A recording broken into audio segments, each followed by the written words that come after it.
ने तकरीबन 2017 से शुरू किया जी। आप 2023 है, तो आपने इस फार्म पे कितने जानवरों से शुरू किया था और आप कितनों पे हैं, कितने आपने सेल कर लिए तकरीबन?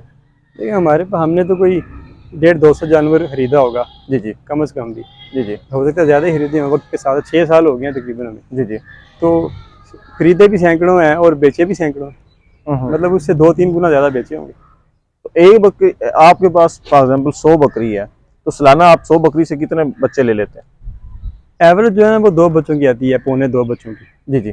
तो 50 बच्चा जो है। हाँ, मतलब 100 बकरियां हो ना, जी जी तो वो आपके जानवर 250 हो जाते हैं जी जी। एक साल में। अच्छा। तो कान को इस हाथ से पकड़े या इधर से ऐसे करके पकड़ लें, जी जी। एक चीज से आपने खर्चा निकालना है और एक चीज में से आपने कमाना है। मतलब अगर आप दूध जो है वो खर्चा निकाल जाता है, हाँ, और बच्चे जो है आपके वो टोटल डेयरी सेक्टर में इसी तरह ही होता है, यहाँ पे भी इसी तरह ही हो रहा है। अच्छा, जो आपके वो बच्चे आने वाले जो बच्चे हैं वो आपका प्रॉफिट है। हाँ, वो प्रॉफिट है। जी अस्सलाम वालेकुम फ्रेंड्स, आप देख रहे हैं हमारा यूट्यूब चैनल और मैं हूं आपका होस्ट तारिक सुल्तान। फ्रेंड्स, इस वक्त मैं मौजूद हूं पाकिस्तान के सबसे मॉडर्न और जदीद गोडलैंड फार्म्स पे। तो मेरे साथ मौजूद हैं गोडलैंड फार्म के ऑनर सैयद हसन शाह साहब। इनसे मालूमात लेते हैं कि जी इन्होंने कारोबार कब से शुरू किया, इस बिज़नेस में ये कब से है, और इन्होंने जहाँ पे जो ब्रीड रखी हुई है ये पाकिस्तान की सबसे कह लें कि बेस्ट ब्रीड जो है बीतल, इसकी ये फार्मिंग कर रहे हैं। और ये इनको ग्रेजिंग के लिए बाहर ओपन चराई के लिए नहीं बेचते, इनका क्लोज सिस्टम है। पाकिस्तान में पहला ऐसा फार्म है जिसपे ये क्लोज सिस्टम के तहत बकरियों की फार्मिंग की जा रही है।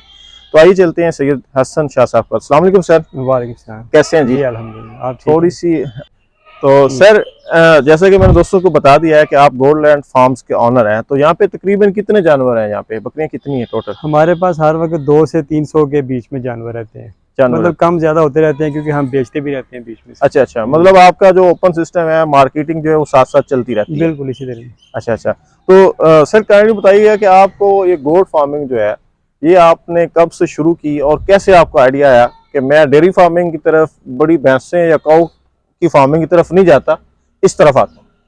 ये काऊ जो फार्मिंग है उस पर हमने कुछ तहकीक की थी थोड़ी सी, अच्छा। तो उसमें तो आपको भी इस बात का काफ़ी सारा इल्म है कि डेयरी सेक्टर गाय का बड़ा मुश्किल सा सेक्टर हो गया अब, जी जी क्योंकि कंपटीशन इतना हो गया उसमें कि रेट उसमें इतने ज़्यादा नहीं मिलते, जी जी तो अक्सर डेयरी सेक्टर बंद हो गए हैं। जी जी तो ये बकरियों का जो डेयरी सेक्टर है ये ऐसा है कि ये पाकिस्तान में फ़िलहाल नहीं इस पर वर्किंग हो रही, जी तो जी इसमें तो पोटेंशियल मौजूद है।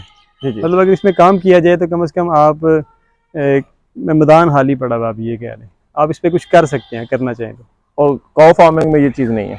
वो तो हज़ारों फार्म बन चुके हैं ना अब, अच्छा अच्छा तो वहाँ पे कंपटीशन आ गया। कंपटीशन आपको पता है, फिर कई नेगेटिव चीज़ें पाकिस्तान जैसे तरक्की पजीर मुल्कों में भी कंपटीशन में हो जाती है, अच्छा अच्छा तो अच्छा। वहाँ पे फिर आप के मार्जिन्स कम होते रहते हैं, आस्ता आस्ता जो बिजनेस इन्वायरमेंट है वो थोड़ा डिस्टर्ब हो जाता है, जी जी तो फिर बाज़ औक़ात बिजनेस बंद हो जाते हैं। जी जी। तो सर बताइएगा कि गोट फार्मिंग जो है मैंने देखा है कि वो ईंटों से शेड तमीर किया जाता है, उस पे बांसों की छत डाल दी जाती है। तो आपने एक बड़ा, अगर मेरा कैमरा मैन दिखा सके तो बड़ा मॉडर्न किस्म का एक शेड बनाया हुआ है, तो जैसे ये गाय फार्मिंग में होता है। तो ये इतनी ज़्यादा पैसा लगाने की क्या ज़रूरत थी, या आप क्या समझते हैं कि ये ज़रूरी है गोट फार्मिंग के लिए? बात यह है कि जब भी आपने कोई कारोबार को देर पा लेके चलना है, जी जी लॉन्ग टर्म प्लानिंग करनी है, तो फिर आपके लिए मजबूरी होती है कि उसका जो इंफ्रास्ट्रक्चर है उस पर आपको फिर इन्वेस्टमेंट करना पड़ती है। जी जी। इंटरनेशनल स्टैंडर्ड का बनाया जाए। हाँ, मतलब अगर कच्चा काम करेंगे तो वो रोज़ आपके वो मसाइल ही ख़त्म नहीं होंगे, जी जी आपकी तवज्जो उन्हीं चीज़ों को पे रहेगी, उन मसाइल की तरफ। जी जी तो पक्का काम कर देंगे तो वही बात हुई ना कि महंगा रोए एक बार और सस्ता रोए बार बार। जी जी। तो पैसे तो लाग गए, लेकिन कहते हैं चीज़ बन गई है। चीज़ बनी है। तो आप फिर बेफिक्र हो के ये 50 साल के लिए चीज़ बनती है। जी जी मतलब आज इधर ये शायद बकरियां इसके नीचे हैं, कल को कुछ और भी नीचे आ सकता है जानवर। जी जी मतलब इन्वेस्टमेंट वन टाइम है, जी जी। लेकिन कम से कम इनकी हाउसिंग जो है ना ये परफेक्ट बन गई। तो अच्छा, इसके बाद हम आते हैं कि आपने जो ये जो बीतल ब्रीड रखी है, तो आपने बीतल ही क्यों रखी है? इसके अलावा भी बाकी काफ़ी सारी मार्केट्स में बकरियों की किस्में हैं, तो आपने वो क्यों नहीं पाली? इस पे आने की कोई ख़ास वजह थी? असल में ये जैसे पहले मैंने अर्ज की कि ये डेयरी सेक्टर है, जी जी तो हमने तो दूध देखना है। जी जी तो अब इसमें ये जो ब्रीड है ये निस्बतन हमें महसूस हुआ कि ये बेहतर दूध देती है। 2 लीटर, 3 लीटर, 4-5 लीटर, कुछ जानवर इससे भी ज़्यादा दूध देते हैं। तो दूसरी जो ब्रीड है उनमें इतना ज़्यादा पोटेंशियल नहीं था दूध देने का, तो ये वजह है कि हमने ये सिलेक्शन की इस ब्रीड की। अच्छा। और मतलब ये है कि एरिया के लिहाज से, आबो हवा के लिहाज से ये यहाँ पे अच्छा ग्रो करती है। अब ये लोकल ब्रीड है, पाकिस्तानी है हमारी, जी जी तो इसका कोई यहाँ पे रखने का मसला भी नहीं है। आपके सामने जानवर सारे हेल्दी हैं। जी जी। जी। तो सर काइंडली ये बताइएगा कि आप इनको फीडिंग क्या करवा रहे हैं?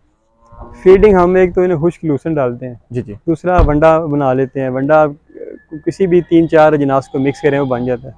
वैसे तो हमने अपना वंडा भी TMR के नाम से बनाया हुआ है, जी जी। ज़्यादातर वही इस्तेमाल करते हैं।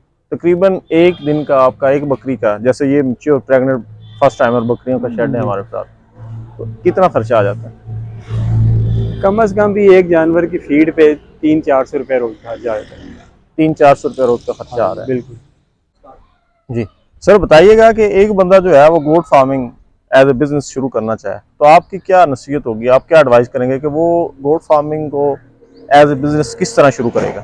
फिर पहले बात तो ये है जी कि जी थोड़ा सा जो इसका कंसेप्ट है ना वो क्लियर करने की बात है जी कि जी ये गोट फार्मिंग बुनियादी तौर पे गोट फार्मिंग नाम की कोई चीज़ वजूद में है ही नहीं। जी जी। ये गोट डेयरी फार्मिंग है।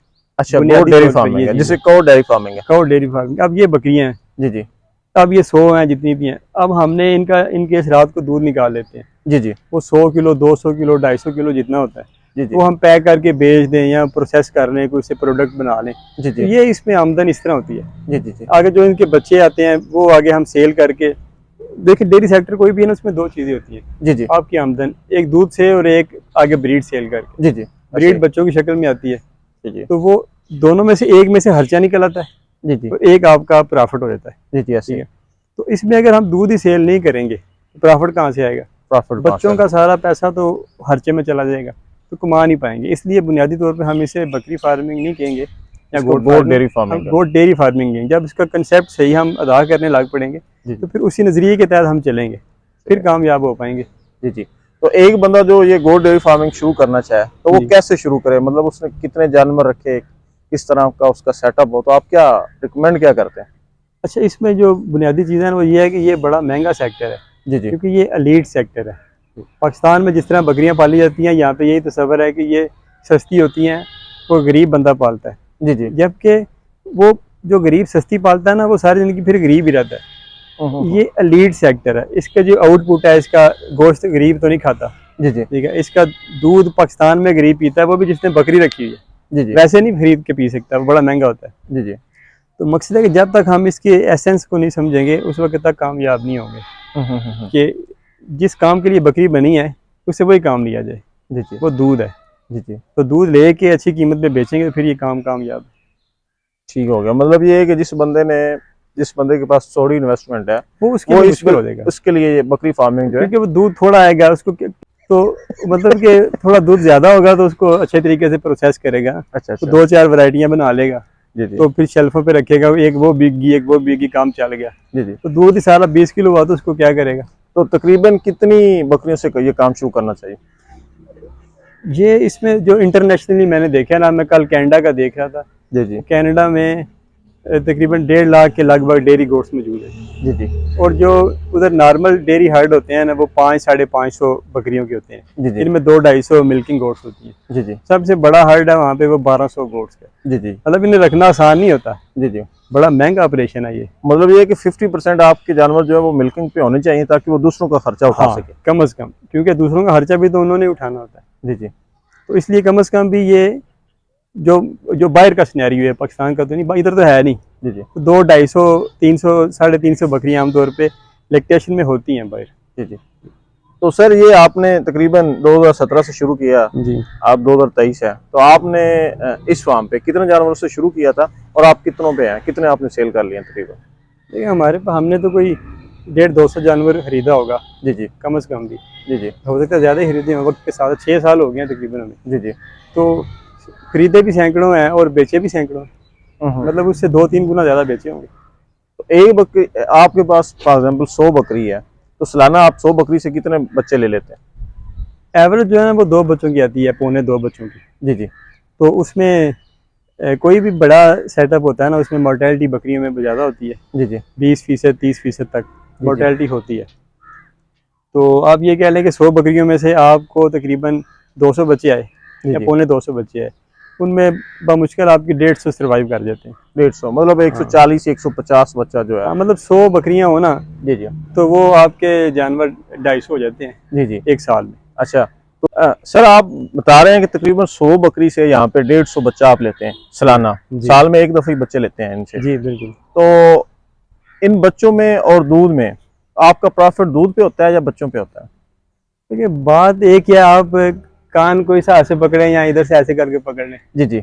एक चीज से आपने खर्चा निकालना है और एक चीज में से आपने कमाना है। मतलब अगर आप दूध जो है वो खर्चा निकाल जाता है, हाँ, और बच्चे जो है आपकी वो टोटल डेयरी सेक्टर में इसी तरह ही होता है, यहाँ पे भी इसी तरह ही हो रहा है। अच्छा, जो आपके वो बच्चे आने वाले जो बच्चे हैं वो आपका प्रॉफिट है। हाँ वो प्रॉफिट है। तो आप सेटिस्फाई हैं इस बिजनेस पे? जबरदस्त चल रहा है। बेहतरीन है, थोड़ी सी प्लानिंग की जरूरत होती है, इन्वेस्टमेंट हैवी चाहिए। जी जी आगे दूध की मार्केटिंग के लिए आपको प्रॉपर चैनल चाहिए, जी जी तो ये मशीनरी इंस्टॉल करनी पड़ती है अगर आप प्रोडक्ट लाइन में जाते हैं। जी जी। तो मतलब हो सकता है, नामुमकिन कुछ भी नहीं होता। अच्छा, एंड पे आप गोट फार्मर्स को क्या मैसेज देना चाहेंगे? और उससे पहले आप ये बता दें कि आपने कहा कि इसमें हैवी इन्वेस्टमेंट चाहिए, तो तकरीबन कितनी इन्वेस्टमेंट चाहिए इस बिजनेस में आने के लिए, स्मॉल स्केल से शुरू करने की? इस स्मॉल स्केल पे करना मुश्किल हो जाएगा। जी जी वो इसलिए कि अगर तो पाकिस्तान में डेयरी सेक्टर गोट डेयरी पे काम हो रहा हो, जी जी दूध के प्लांट्स हों जहाँ पे आप दूध की सप्लाई दे सकें, तो वो फिर तो है कि आप उसके नज़दीक छोटा सेटअप लगाएं, जी जी वो 20 50 100 किलो जितना भी हो आप उन्हें सप्लाई दे दें, जी जी फिर तो हो सकता है। लेकिन अगर करना ही आपने है, प्रोसेसिंग भी आपने करनी है, जी दूध कहीं पे कोई खरीदने वाला भी नहीं, तो फिर तो आपको कम से कम भी कोई 100 150 बकरी आपकी मिल्किंग में हो तो फिर ही कोई फायदा होगा ना आपको। जी जी जी इतना दूध होगा कि 2 250 किलो के आप प्रोसेस कर सकेंगे। जी जी इससे छोटा होगा तो फिर आपको मज़ा नहीं आएगा काम जी जी। करने का। तो आप जो बता रहे हैं कि आपकी जो सेल है वो जारी रहती है, जैसे जानवर तैयार होता है उसमें से जी जो कुछ जानवर सिलेक्शन हो जाती है, बाकी सेल कर दिए जाते हैं। बिल्कुल। तो एवरेज जो 1 साल का बच्चा है जो फीमेल है उसकी क्या प्राइस है आपके फार्म पे? असल में हम ग्रेडिंग कर लेते हैं बच्चों की, जी जी कोई ए ग्रेड होते हैं कोई बी ग्रेड होते हैं, अब जी दोनों की कीमतें अलग-अलग होती हैं। जी जी हमने लोगों की के लिए आसानी ये कर दी है कि हम उन्हें मतलब ये ए ग्रेड बच्चे हैं अलहदा कर दिए, बी अलहदा कर दिए, उनकी ना कीमत हम फिक्स कर देते हैं तोल के। जी जी वजन के हिसाब से। जिसने जो लेना है वो अपने हिसाब से जो पसंद है वो पकड़ ले, वो तोल ले, ले जाए। जी जी वो 2000 3000 इसके आगे पीछे ना उनकी लाइव पर केजी उनका रेट होता है। जी जी इसमें यह है कि बंदों को चॉइस आती है, अपनी मर्जी से पकड़ लें। जो बड़ा जानवर होगा वो ज़ाहिर है फिर अच्छा होगा क्वालिटी में, मतलब एज तो वही है ना, अगर वो बड़ा हो गया क्वालिटी अच्छी है तो उधर से वो उसका वेट ज़्यादा होता है, हमें भी लॉस नहीं है, लेने वाले को भी लॉस नहीं है, चॉइस भी मिल जाती है। चलें सर, बहुत शुक्रिया। जी थैंक यू।